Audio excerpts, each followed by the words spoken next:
నమస్తే అండి. ఈరోజు బ్రకోలీ తోటి ఒక సాలడ్ చేసి చూపించబోతున్నాను. ఇవి ఒక లైట్గా ఒక 5 నిమిషాలు మాత్రమే వేయించుతాను బ్రకోలీని. మిగిలినవన్నీ ఈ కీరా పచ్చిగానే ఉంటుంది. దీంట్లో కావాల్సినవి నిమ్మకాయ, క్యాప్సికము, క్యారెట్, ఇవి గుమ్మడి గింజలండి. దీన్ని డ్రై రోస్ట్ చేసుకున్నాను. తర్వాత దీంట్లోకి ఒక మంచి డ్రెస్సింగ్ తయారు చేసి చూపిస్తాను. దాంతో దీనికి మంచి టేస్ట్ వస్తుంది అనమాట. ఇవి లైట్గా వేయించబోతున్నాను దీన్ని ఇప్పుడు బ్రకోలీని. స్టవ్ మీద ప్యాన్ పెట్టి ఒక స్పూను నెయ్యి వేసి స్టవ్ బాయిల్ అయిన తర్వాత ఫస్ట్ బ్రకోలీ యాడ్ చేస్తాను.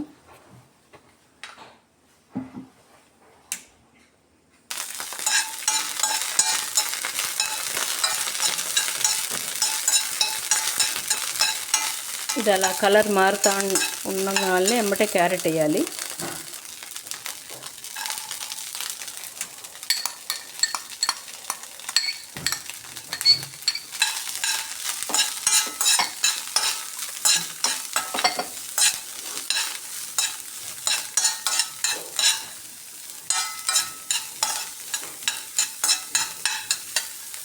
ఒక నిమిషం అయిపోయాక క్యాప్సికమ్ యాడ్ చేస్తాను.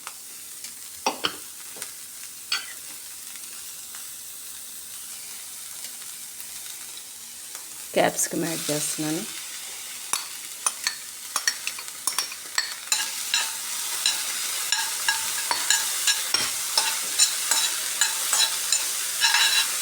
క్యాప్సికమ్ యాడ్ చేశాక వెంటనే స్టవ్ ఆపేసేస్తానండి. ఆపేసి మూత పెట్టి ప్యాన్లోనే ఉంచుతాను.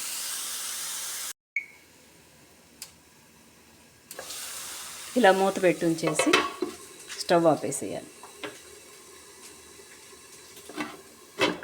ఈలోపు డ్రెస్సింగ్ అది రెడీ చేసుకుందాం.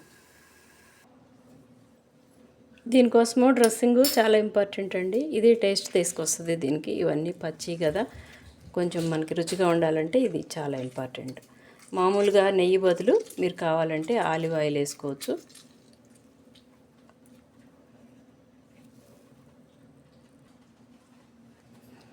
దీనికి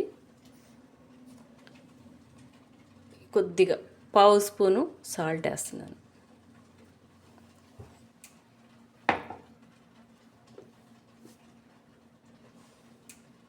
పంచదార ఎంత క్వాంటిటీ ఉప్పు వేసామో అంత క్వాంటిటీ పంచదార.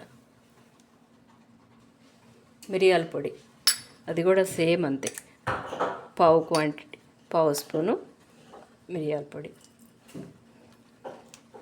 ఇవన్నీ వేసేసి బాగా మిక్స్ చేయాలి.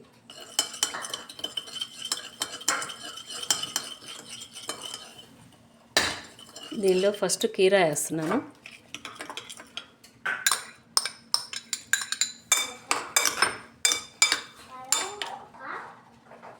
ఇవి వెజిటబుల్స్ లైట్గా వేయించాను కదా, అవన్నీ కూడా దీంట్లో యాడ్ చేస్తున్నాను. ఇవి చల్లారిన తర్వాత వేయాలి.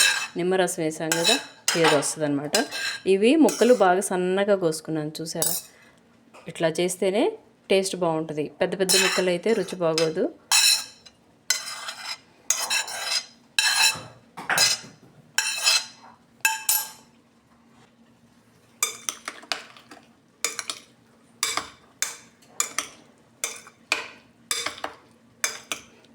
బాగా మిక్స్ చేసిన తర్వాత తినటానికి కొంచెం ముందు ఎప్పుడు తినబోతున్నాం అప్పుడు ఇవి వేయించినవి ఈ పప్పు దీంట్లో వేసుకుంటే క్రంచీగా మధ్య మధ్యలో తగులుతా బాగుంటుంది అన్నమాట. ఇట్లా హెల్త్కి చాలా మంచిదండి ఇది.